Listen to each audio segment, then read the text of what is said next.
Check, check, check.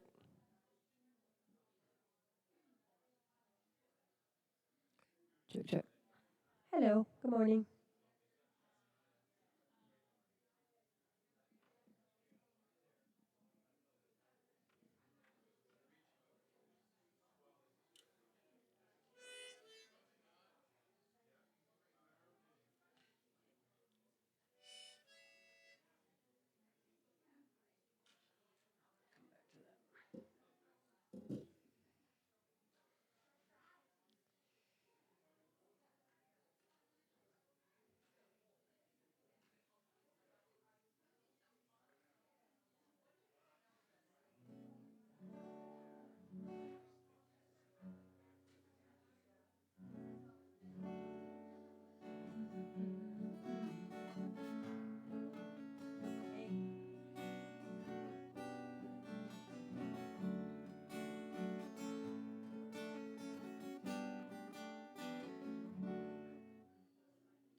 Oh, gather up the brokenness, bring it to me now.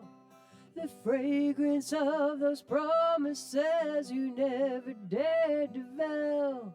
Splinters that you carried, the cross you left behind. Come, healing of the body, come, healing of the mind. Oh, let the heavens hear it, penitential hymn. Come, healing of the spirit, come, healing of the limb. Behold the gates of mercy in arbitrary space, and none of us deserving of the cruelty or the grace. Solitude of longing, where love has been confined. Come, healing of the spirit, come, healing of the mind. Oh, see the darkness yielding, that tore the light apart. Come, healing of the reason, come, healing of the heart.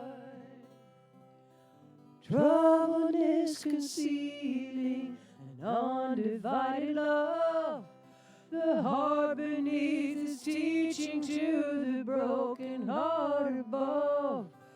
Let the heavens falter, let the earth proclaim. Come, healing to the altar, healing of the name.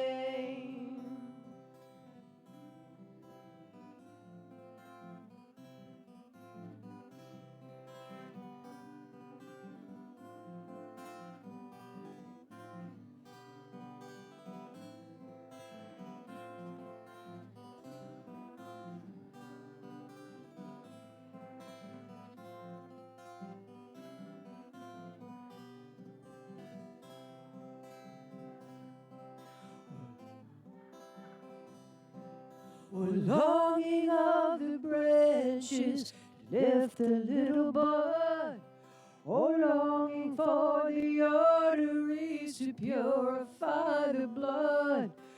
Let the heavens hear it, the penitential hymn. Come, healing of the spirit, come healing of the limb. Oh, let the heavens hear it, the penitential hymn. Come healing of the spirit, come healing of the limb. Oh, let the heavens hear it, the penitential hymn. Come healing of the spirit, come healing of the limb. Come healing of the spirit, come healing of the limb.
I want to live, I want to give.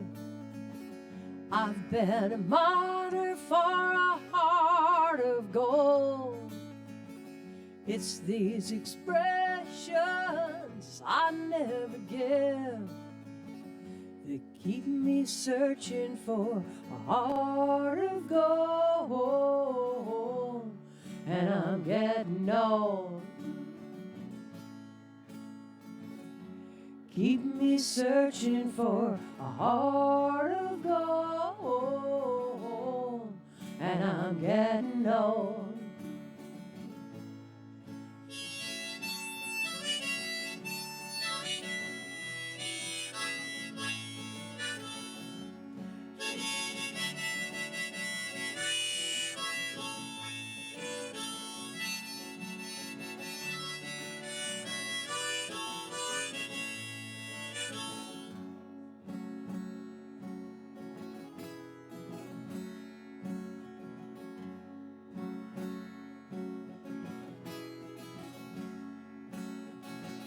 I've been to Hollywood, I've been to Redwood, I've crossed the ocean for a heart of gold.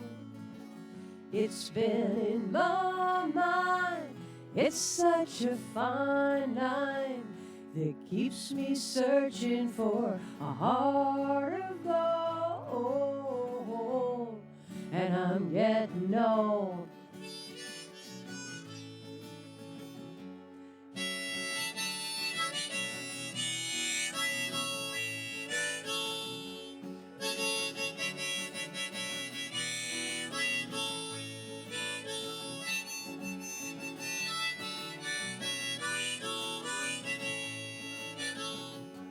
keeps me searching for a heart of gold.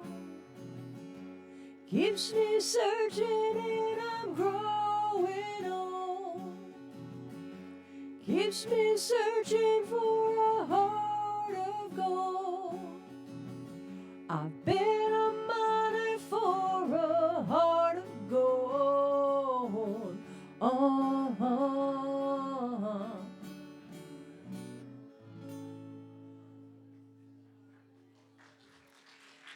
Thanks, you guys.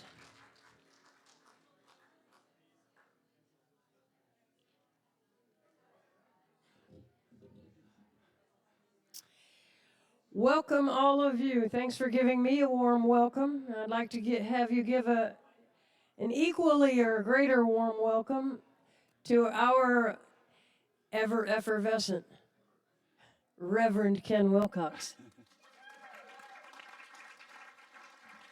Thank you, Wendy. Hey, don't you love Wendy Kissinger? Isn't she great? And Wendy's mom is with us, too. Her mom comes every Sunday. Thank you, Wendy's mom. So I'm Reverend Ken Wilcox. Welcome to the Center for Spiritual Living in St. Augustine. You know, all life asks and all it requires from you is the opportunity to appear. You're that opportunity, and so am I. It's the purpose of our community, of our teaching, to keep us reminded of this essential truth in our lives. And to help this truth show up in our lives in a greater, more loving and dynamic way, I always ask you to do one simple thing each Sunday morning, and that is to leave all your troubles, your fears, your would-haves, your could-haves, your should-haves, to leave all that stuff outside. And for the next 45 minutes or so, to open up an avenue of spirit possibilities in your life. And what are spirit possibilities? Well, they're for more love, more joy, more happiness, more friendship, more dance, more music, more laughter, all those things in life that make us feel alive. Because that's what God is doing through you and through me, showing up in the physical, recognizing itself through our love, our joy, and our laughter. So know you're in a great place this morning.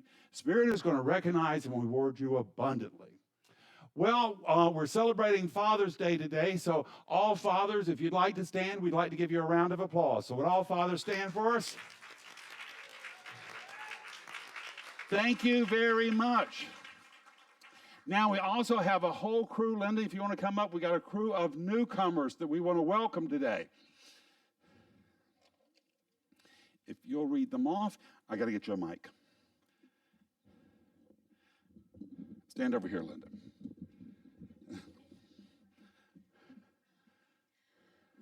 Miles Pettingell.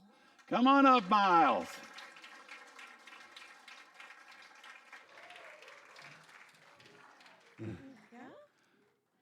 Marco Steiner. Steiner. I'll stay up here. Sorry, we haven't finished embarrassing. Come on up, Miles. Thank you, Marco. Stand up here for a second. Silver Fawn. Silver Fawn.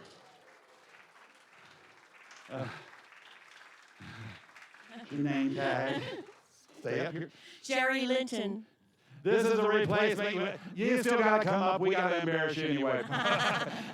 You lose your name tag, we want to embarrass you. Come on up here, Jerry Linton. Get on up here. Okay. All right, Linda. Maureen Cassidy. All right. Lynn Smith.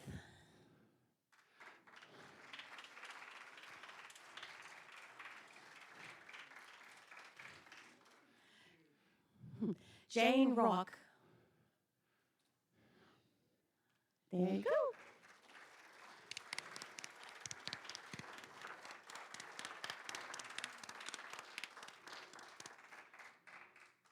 Here you go, Jane. Okay, we'll let Linda know that next time. So we want to welcome you. We're so grateful you're here. It's an amazing place, and you're making it even more wonderful by your presence. So thank you. It's going to be a wonderful journey for you, and we're loving that you decided to become members with us. So thank you very much. You can have your seat now. Let me help you down.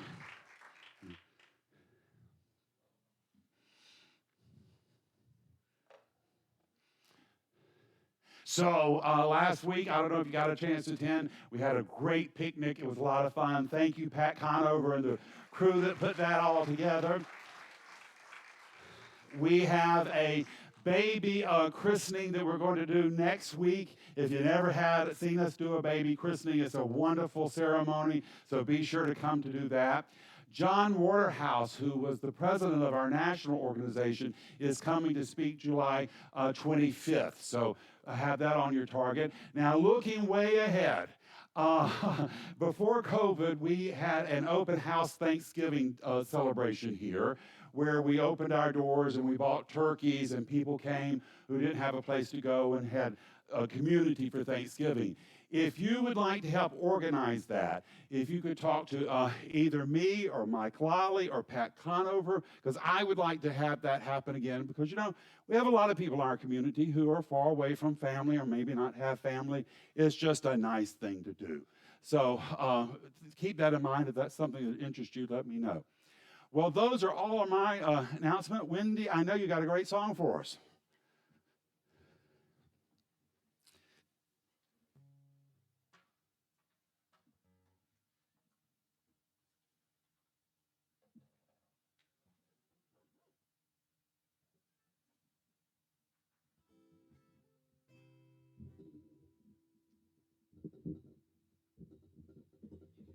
This is one of those heavy-duty mic stands, a lot heavier than mine.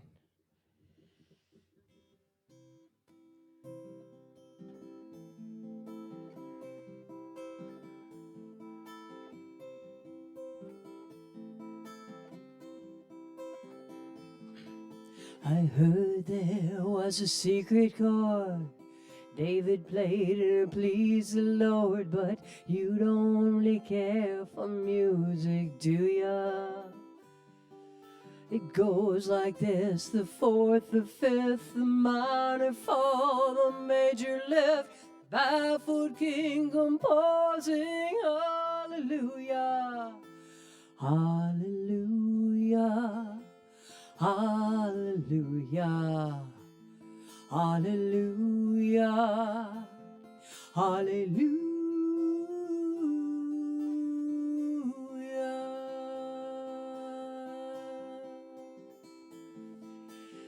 Faith was strong, but you needed proof. You saw her bathing on the roof. Her beauty in the moonlight overthrew ya.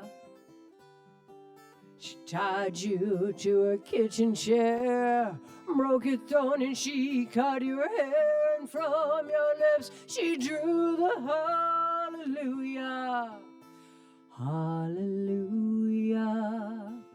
hallelujah, hallelujah, hallelujah.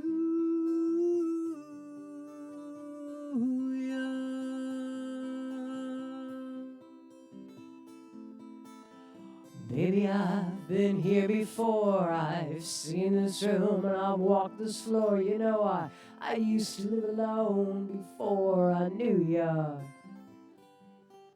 Saw your flag on the marble arch. Our love is not a victory march. It's a chord and it's a broken hallelujah, hallelujah,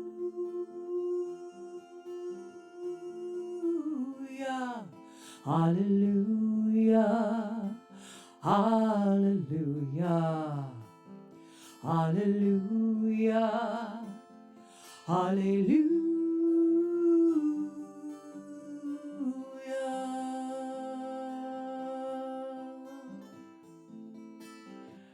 Maybe there's a God above, but all I've ever learned from love was how to shoot somebody who outdrew ya. It's not a cry you hear at night. It's not someone who's seen the light. No, it's a cold and it's a broken hallelujah, hallelujah,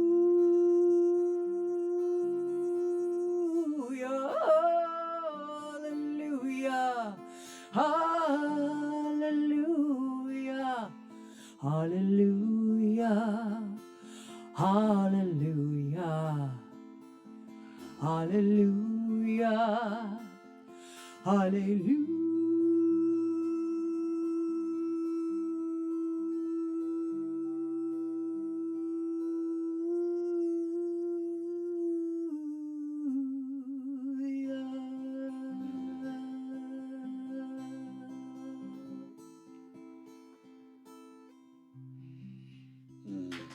Thank you, Wendy. That was lovely. That was lovely. Thank you, Wendy. So now to get our service started, we're going to have a reading and treatment. And who is doing our? Is it Jim? Come on up, Jim. I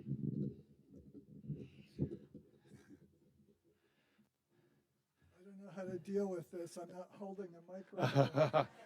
I have two hands. What do I do? Usually when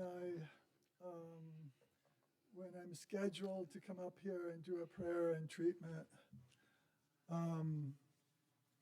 I try to find some little bit of wisdom, great wisdom, that I can share with you to make your life a little happier, healthier, more abundant. And today is no exception.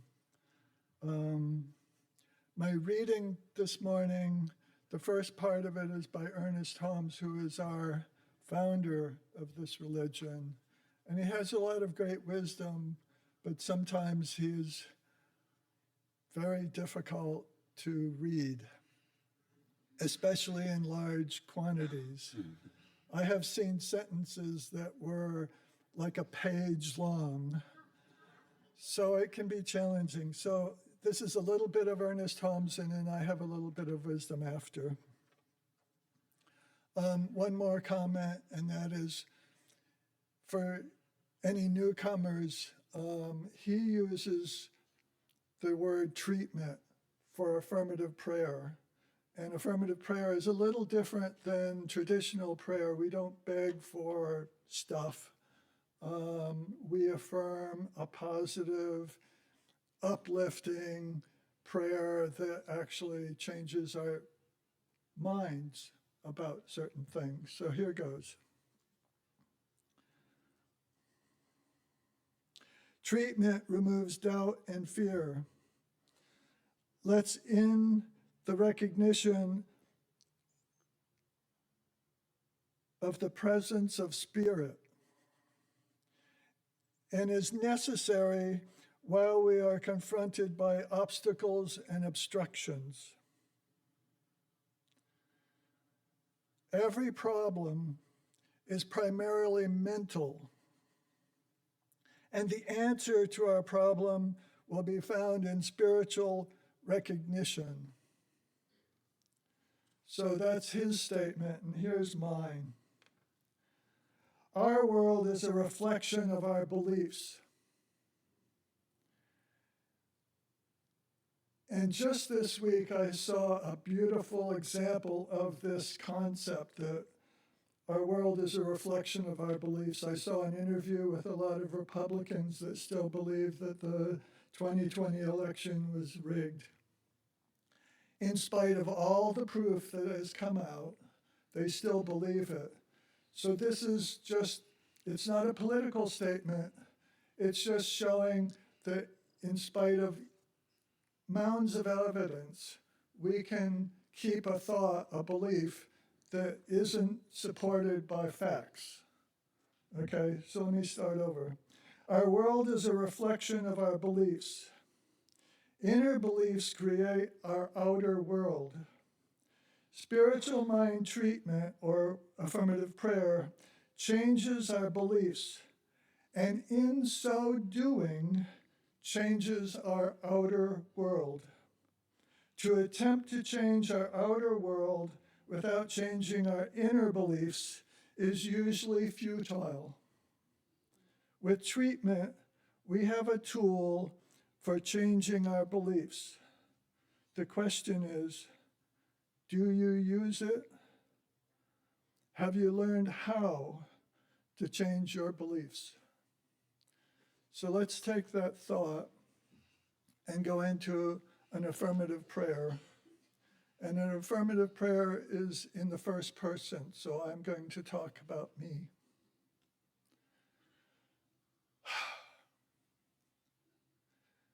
There is one divine intelligence in this world, and it is filled with compassion and love and beauty beyond our imagination.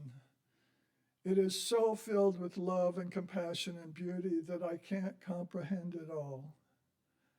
And so I know that it is guiding me to a place of contentment.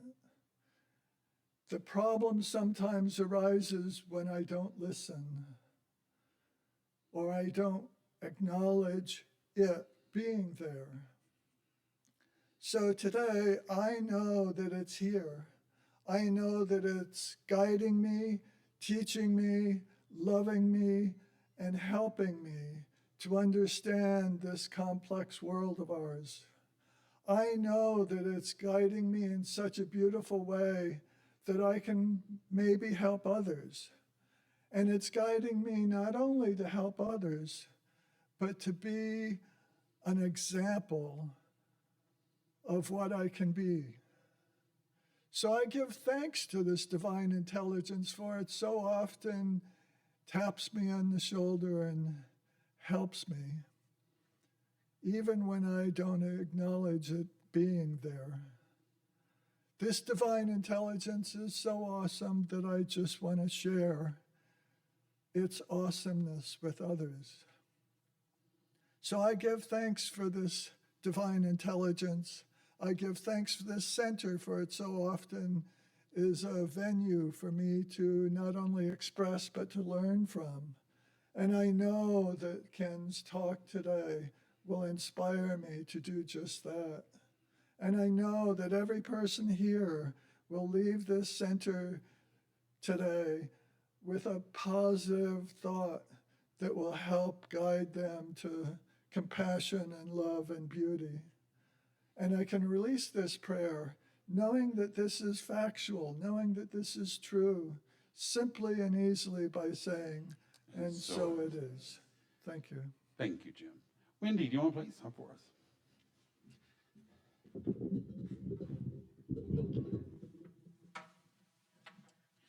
Yeah, he just picks it up like it's nothing.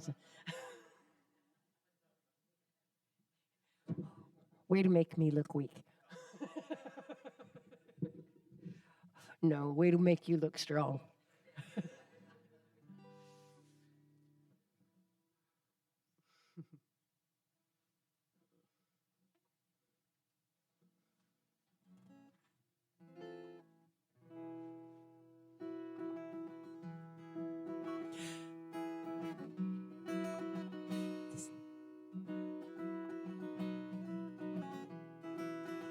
This land is your land, this land is my land. From California to the New York Islands, from the Redwood Forest to the Gulf Stream waters. This land was made for you and me. As I was walking that ribbon of highway, I looked above me there in the skyway. I saw below me the Golden Valley. This land is made for you and me. This land is your land. This land is my land. From California to the New York Islands, from the Redwood Forest to the Gulf Stream waters. This land was made for you and me. I roamed and rambled and followed my footsteps through the sparkling sands of verdant deserts, and all around me the voice was sounding. This land was made for you and me. Well, this land is your land, this land is my land. From California to the New York Islands, from the Redwood Forest to the Gulf Stream waters. This land was made for you and me. This land was made for you and me. Loved it, Wendy. Thank All you of very us. much. I just have to say that yesterday, St. Augustine had its Pride Festival, and I had to walk back to my car and get choked up through people who were preaching hate whilst holding signs about Jesus Christ and Christianity, and it was a pretty emotional thing. And so this land is made for you and me, every one of us, all of us. Thank you, Wendy. Thank you, Wendy. So my talk title today is A Greater Love. And you know, I often speak of the seasons of the year, how seasons come along and there's an energy to the seasons.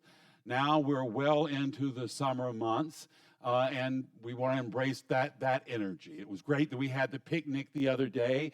It's really important that in the summer months you try to eat outside a little bit. It connects you with the earth. It's a reminder. In Judaism, they have in the fall a festival of tabernacles where I think for a whole week they eat outside. So take a picnic, eat outside, it's good for you. You also want to enjoy the fruits of the seasons. I love watermelon, and I try to pick out which one is the best and juiciest and sweetest watermelon of the year. And I also indulge in having a BLT. I never do that except in summertime, and try to get the best tomato. You know, my niece was here a couple of years ago when we were doing that, and I was going to go get the bacon, and I was going to get the stuff you fry up, and she was like, Uncle Kenny, you don't have to do that anymore. They have bacon already fried. And just as clear in my head, I heard my mom's voice, oh, that's just throwing money away. And I thought to myself, not to have the splatter and the grease and everything. Yeah, buy that stuff pre-cooked. Life gets better. And we're supposed to get better with it. So spending a little extra money not to have to fry some bacon, do it. So today we have Father's Day celebration. Fatherhood is probably the second hardest job in the world. The first being motherhood. That's the first one. A very wise person told me one time that if people actually knew how tough raising a child was, nobody would do it. You wouldn't do it. Now, fortunately, I never had any interest in child rearing. My parents made it look far too difficult and far too hard. No, thank you. I didn't need any of that. And actually, writing both a Father's Day talk and a Mother's Day talk is fairly difficult for me. And you would think both of those talks would be easy. You think most ministers would have an easy time writing a Father's Day or a Mother's Day talk, but it's a challenge for me because, frankly, I was raised by crazy people. They probably wouldn't argue that much with the description. They might say, well, you don't have to say it in public, but in private, they've been pretty close to the truth. And they could be crazy mean sometimes, but they can also be crazy funny a lot of the times. And I try to heal the crazy mean part because that's the spiritual journey. And as I heal the crazy mean part, it does me good. It does them good. Even though they're in spirit, it still does them good. And I try to remember the crazy funny stuff because some of it could be hysterical. And particularly, it seemed to happen if there was ever anything serious where funny things weren't supposed to happen, like at funerals. Now, my mom was not necessarily an excitable person. She was a very practical. That really summed her up a lot. She was a very practical person. She didn't rattle easily.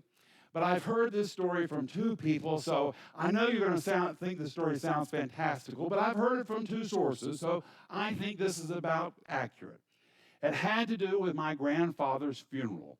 My dad had died when I was 13. My grandfather lived for another 15 years or more. I didn't have any connections with the family after that. But when he died in Wilcox County, Georgia, do not go visit there. If you see a sign saying you're entering Wilcox County, Georgia, turn around, you're lost. He died in Wilcox County, Georgia. Now, my mom she had a lot of noble aspects. One was that she would talk about you like a dog while you were alive, but if you died, she was going to show up at your funeral with a plate of chicken. It's just what she did. And so, sure enough, she was down at Wilcox County, Georgia, for his funeral. And what they did at that time, hopefully it was dying out, but they were still doing it, is when a person died, they brought them back to the house for one last night, which meant the family had to set up all night long with a dead body in the house. Who wants to do that? Now, on top of it, they would have, if you had mentioned, this might be easy if I had a glass of wine with it, they would have thought you were a heathen and would have put you out. None of that. They had you setting up in the house with this dead body, pushing sweet iced tea on you, sweet chocolate cake, and dry ham. And it's like, well, get the body out of the house maybe, but no, I don't want to eat when there's a dead body in the house. And then they would set up all night, because who can go to sleep with a dead body in the house? So they're setting up all night for my poor grandfather. At one point, as everybody's kind of nodding off, because they all kind of set up in chairs, everybody's nodding off, my Aunt Oppie, now she was a little what Jewish people call Meshuggah. First of all, she had a name, Oppie. What chance do you have in life with a name like that? So Oppie, around 12, a little bit after midnight, all of a sudden she screams out, "There's a rat in the coffin." A rat in the coffin. I would have been out of there immediately. No. If a rat had tasted flesh and seen my rear end, he would have seen Sunday dinner for a month. No, I would have been out of there. So that was not bad enough. Come the next morning, my mom says, there's a huge storm coming through. She said it was just popping trees like matchsticks. Down there, they have these tall, skinny pine trees. Lightning, the wind's blowing. She said you could feel the little farmhouse just shaking. All the while this is going on, the family, because my granddad had 2 sets of kids. My dad came in his first set. The second set, they are just in World War III with each other. The baby son, the only son, a Baptist minister, he's upset because the girls had decided there should be 3 songs at the funeral and not 4 songs, or daisies and not flowers. Some little thing had not gone his way, and he had decided that he wasn't going to participate at all in the funeral. Wasn't going to go, wasn't going to do anything. The poor little grandmother, and she was a sweet little person, she had Alzheimer's, and the only thing she wanted was for her son to take her to the funeral, and he was refusing. While this is going on, the storm is going on, the funeral home comes to get the casket, the poor little pallbearers get up, older guys get up to try to get the casket out of the house. Suddenly, a lightning bolt comes down, hits the house, knocks it off a sill. The whole house leans to one side. The pallbearers almost dump the casket in the middle of the living room. My sister had to run in and shore them up. And while this is going on, my mom jumps up and screams, "Jesus has come back."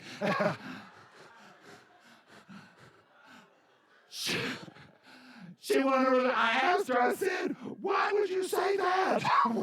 And she said it was just with the lightning and the casket and that Baptist minister showing his rear end. It was the only thing I could think of.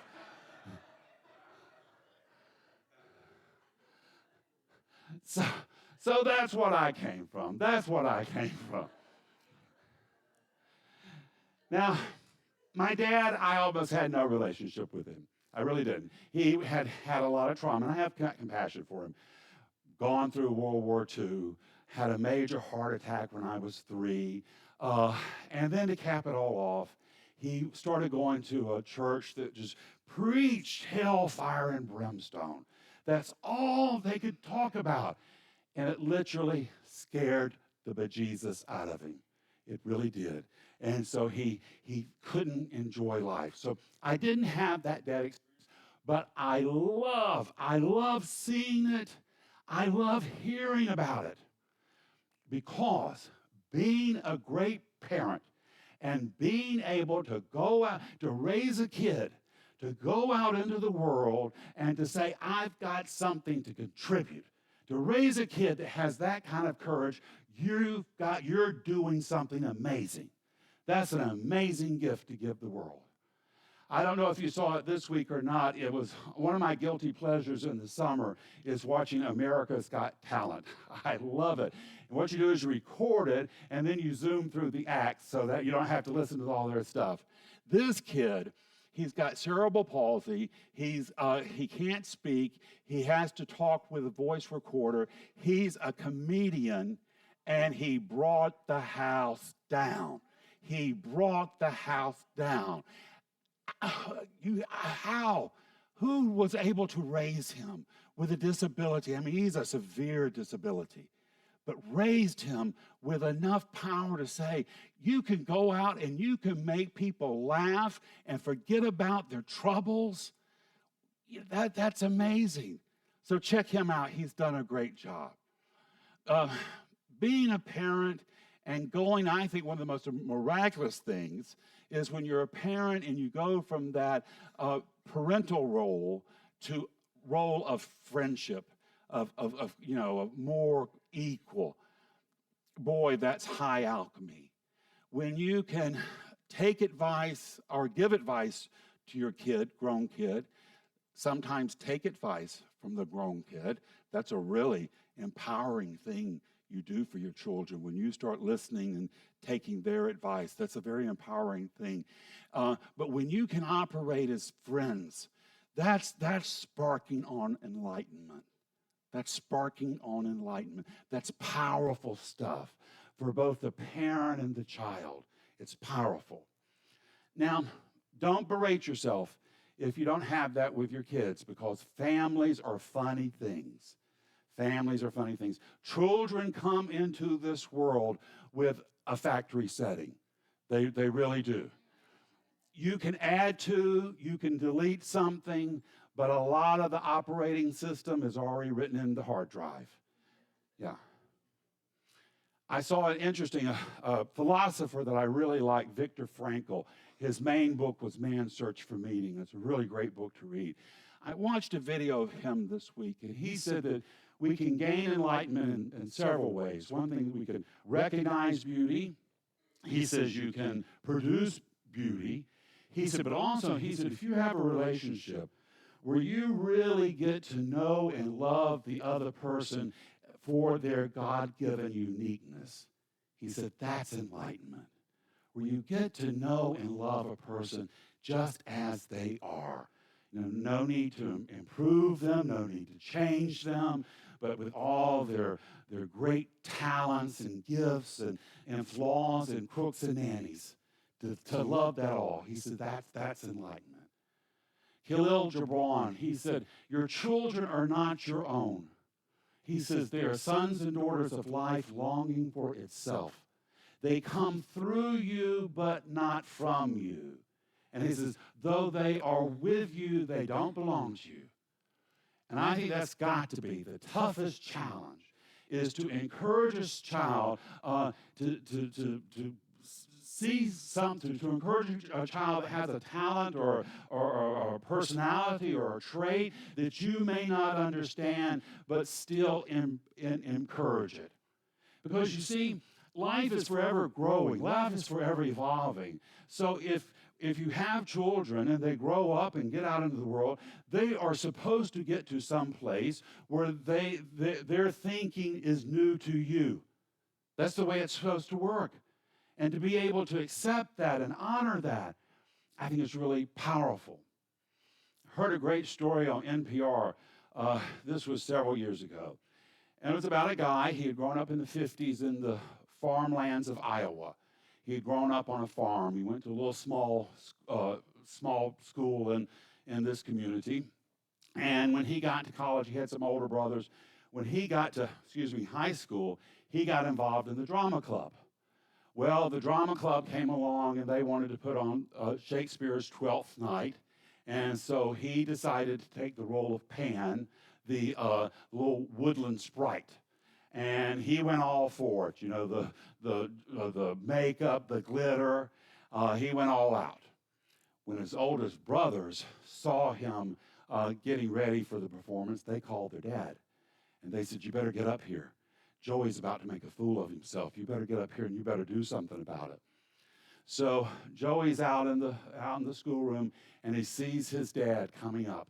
And his dad's got overalls on. He's got his farm boots on, and they're covered in dirt and mud.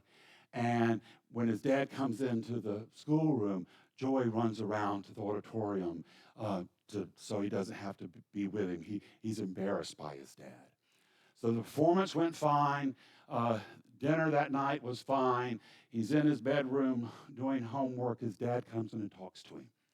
And he says, I want to talk to you a little bit. He says, "I went to school today." And he says, when I got in there, he said, "I saw somebody that looked like you, but I know it wasn't you. I know it wasn't you because whoever it was embarrassed of me." And he says, "I know you would never be embarrassed of me." He says, "I'm just a farmer. That's what I am. I wear overalls. I wear Brogan boots. That's what I am." And he says, "I know you would never be embarrassed of me because I will never be embarrassed of you." And he says, "Now, you know something about yourself." He says, "You know that in 10 years or more, when you're out of the house or here," he says, "I bet you know that you're going to be more likely to be running around with your new friends at the drama club that you really, really like, more than you're going to be going to dates with the little girl from the church who's always calling you and you're always finding excuses." He says, "I think you know that about yourself." And he says, "The thing that I want to remind you of is don't be a sneak." He says, "If you sneak around, it's because you're embarrassed about something you're doing. You're ashamed of something you're doing, and you should never do that because that will take you to dark places. Be proud of yourself. Be proud of whatever you're doing, and know that I always will love you." Well, that's a great dad. That's the kind of dad we're celebrating, and that happens all the time. You see it always. It's the ability to trust that beyond yourself. That what Spirit has given you at the core must be good, even if you really don't understand it yourself. I was talking to a friend this week, and he's a dad, and he's got a great relationship with his grown son. His grown son's like 28 years old. They've been through many career choices. He says the kid still, not a kid, a young man, still calls him every day, sometimes several times a day. He says sometimes we talk for hours. Now, my friend didn't have a good relationship with his dad. He said his dad was a drunk. He was self-centered. He said sometimes he would come home completely plastered, put the kids in the car, zoom around the neighborhood really recklessly, terrifying them on purpose, scaring them on purpose. So he had a kid early on, this boy. Circumstances were that he raised the kid. He said when the kid was about 4 or 5, he wanted him to know his father. So he took him to a family reunion. He said at the family reunion, the dad began to pick on the little boy. And he said he continued to do it so much that the kid began to cry. And he says once he started crying, he said he picked him up and he looked at his dad and he said, "You will never lay eyes on him again. You'll never do it." Now here's the amazing thing about that story. If that son had not come along to him to give him that courage, he might have lived a lifetime suffering the abuse from his dad. He might have lived a lifetime still trying to get the love from his dad that evidently the dad couldn't give. It was his son that gave him the courage to walk away from that abusive relationship. It was his son that gave him the reality that he didn't really need love from anyone. He was giving love.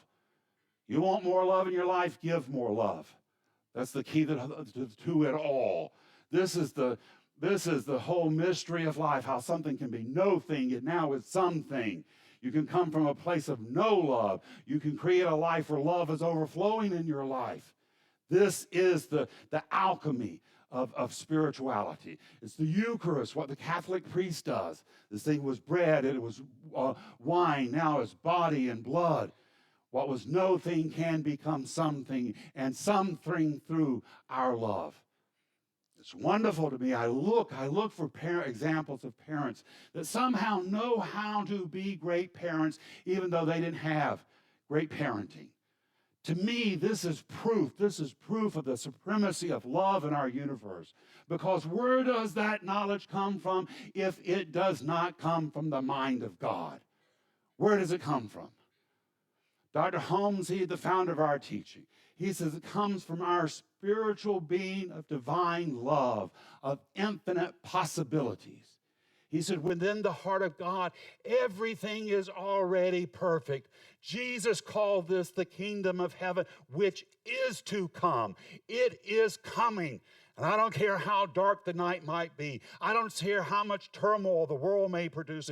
The kingdom of heaven is to come. It is ours to declare when it is coming in our hearts and soul, in our lives. Regardless of what kind of foolishness may be going on around us, we can declare the kingdom of heaven now, here in this moment. We are here to have the experience of it. And love can support us with everlasting expansion of our hopes and dreams. Love can give us the courage. Love is the echo from Spirit itself, wanting us to, moving us, encouraging us on to our higher and greatest thoughts. Love is the light within our minds. It is within our hearts. It's the imagination within our souls, urging us to try again, to love again, to put ourselves out there again. We are here to know ourselves through love, not in worry, not in doubt, not in drudgery, but in joy, knowing that our love is supporting that which is greater than ourselves, leading us back to the glory of God, leading us back to our home, which is the heart of God. This is the truth in your life this morning. It's the truth in mine, and so it is. Thank you. Thank you.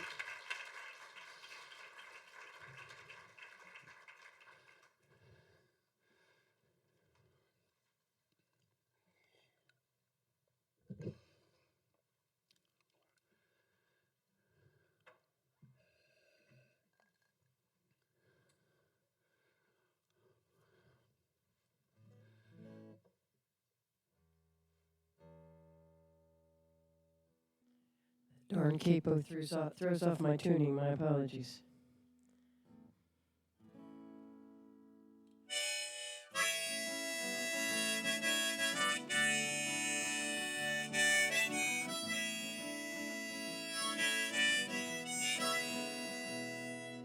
You who are on the road must have a code that you can live by, and so become yourself, because the past is just a goodbye.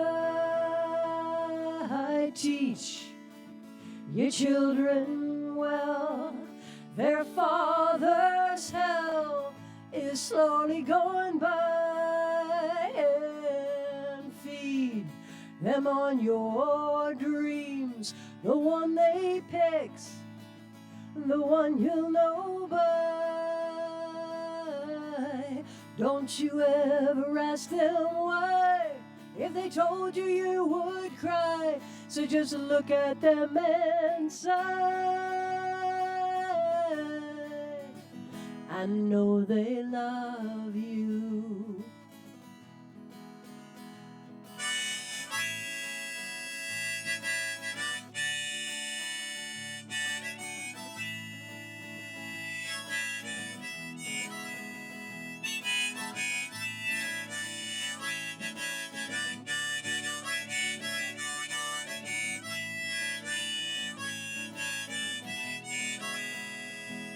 And you of tender years can't know the fears that your elders grew by, and so please help them with your youth, where they seek the truth before they can die. Teach your parents well, their children's hell will slowly go by, and feed them on your dreams, the one they picks, the one you'll know by.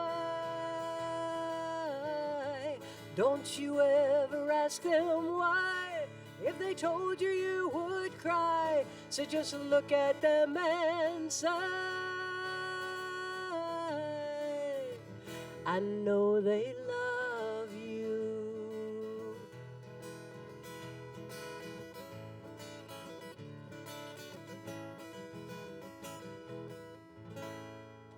Thank you. Thank you. Thank you, Wendy. So now we come to the time when we support our center, and we support this center because it's a wonderful place to be. It's a bright beacon of hope and love and inspiration. Now, you can support us in a couple of ways. You can help us with volunteer work. That's really a great way to do it. We always have projects. You can support us in consciousness, just praying and seeing us grow and thrive, or you can support us financially. However you choose to, take your offering and place it over your heart and read with me this affirmation of prosperity. I live in a universe of abundance. As I freely and joyfully give, I join in the divine flow, and all I share with life returns to me multiplied abundantly. And so it is. And if the ushers will step down, thank you. Wendy?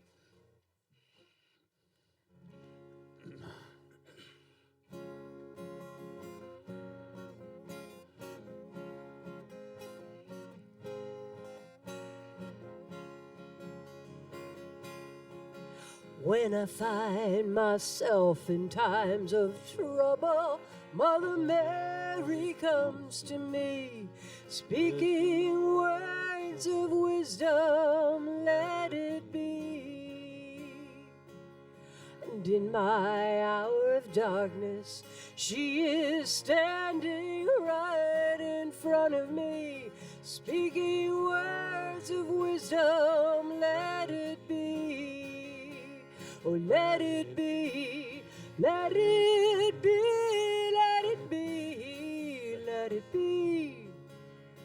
Whisper words of wisdom, let it be.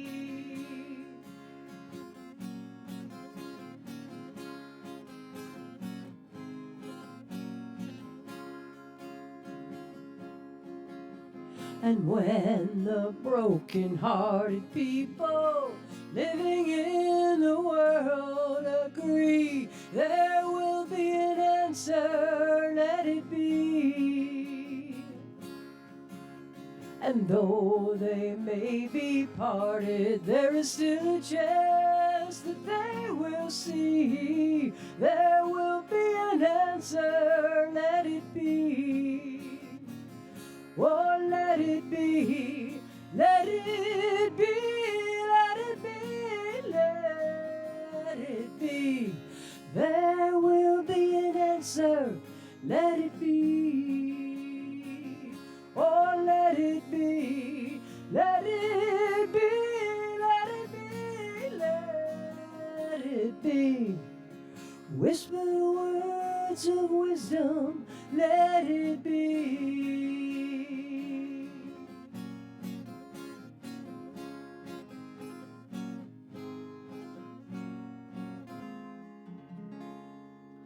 Thank you, Wendy. Thank you, Tom.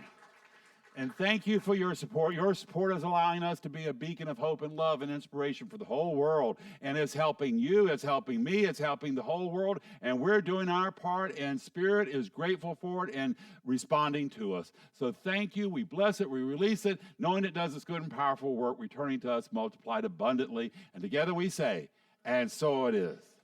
All right. Well, let's end our service with an affirmative prayer. I'm going to do it in the first person. Take it in for yourself. If I say something that works for you, hold tight to that. If I say something that doesn't work for you, just let that part slide by. But just know this truth with me today. There is but one God and one mind and one power. That power is perfect love, it's divine intelligence. And it is love showing up in my life. Whether it's the father getting the little kid ready to go into the karate class or the dad comforting the kid in the nursery, it is love showing up. And the more that I am able to recognize and give gratitude for, the more blooms and blossoms, heaven on earth, the Garden of Eden reblooming up from the very desert soil. So here today, I choose to know myself as God knows me, not weak, not wounded, not tired or weary. This morning, my soul is bursting forth in the gladness and glory of God made manifest before me. This morning, I leave this place knowing I've got a power of goodness with me. I'm not walking the soil of earth alone. There is the power of love and joy and happiness, health and prosperity that's lifting my eyes up for me to know a greater and bolder truth about myself. I'm the child of the Most High. I am a child of God, and I am here doing the best I can, and God is loving and supporting me every step of the way. This is my truth. Every cell of my being radiates this right knowing, and I release this prayer into the mind of God to do its good and perfect, bold and dynamic work, returning to me multiplied abundantly. And together we say, and so it is. All right, my friends, I'm going to leave you with one last idea, and that is your life. Your life, it's not a problem to be solved. It's a miracle unfolding. Your job this week is to go name your miracle, to proclaim your miracle, and to make it your own. God bless us all. Now let's go be the miracle God is calling us to be. This is Reverend Ken. Until we see each other again, many blessings.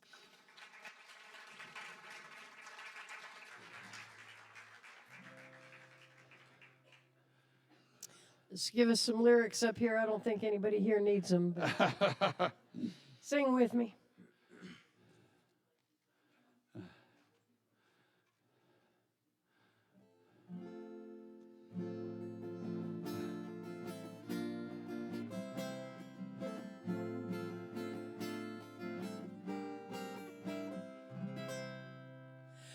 Let there be peace on earth, and let it begin with me.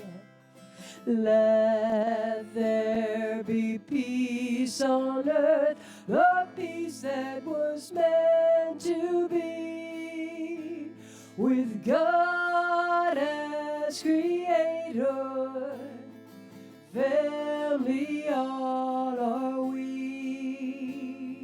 Let me walk with my family in perfect harmony.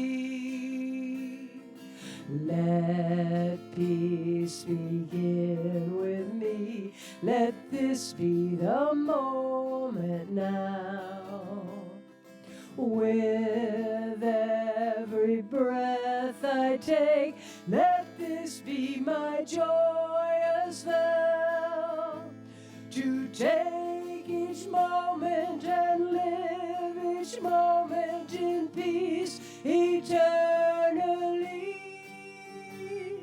Let there be peace on earth, and let it begin with me. And so it is.